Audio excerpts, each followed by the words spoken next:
June 4వ తేదీ క్రికెట్లో ఒక బ్లాక్ డే, ఒక రక్తపు రోజు.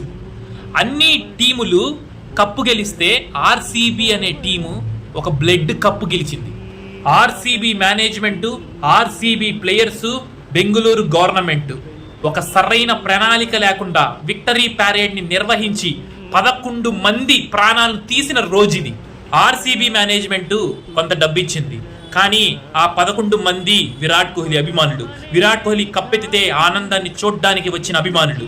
కానీ ఇప్పటి వరకు విరాట్ కోహ్లీ ఆ కుటుంబాలని పరామర్శించలేదు. విరాట్ కోహ్లీ అకౌంట్లో నుండి ₹1 కూడా ఆ కుటుంబాలను ఇవ్వలేదు. విరాట్ కోహ్లీ హ్యాపీగా లండన్లో బతుకుతున్నాడు. విరాట్ కోహ్లీ హ్యాపీగా తన ఫ్యామిలీతో లండన్లో బతుకుతున్నాడు. తన పిల్లలతో ఆడుకుంటున్నాడు. హ్యాపీగా ఎంజాయ్ చేస్తున్నాడు. ఈ 11 మందిని వదిలేశాడు. బెంగళూరు గవర్నమెంట్ వాళ్ళ పనుల్లో వాళ్ళు బిజీగా ఉన్నారు. ఆర్సీబీ మేనేజ్మెంట్ యథావిధిగా చిన్నస్వామి స్టేడియంలో మ్యాచ్లు నిర్వహిస్తోంది. విరాట్ కోహ్లీ హ్యాపీగా లండన్లో ఎంజాయ్ చేస్తున్నాడు. కానీ ఈ 11 మంది కుటుంబాలు ప్రతిరోజు రోధిస్తున్నారు.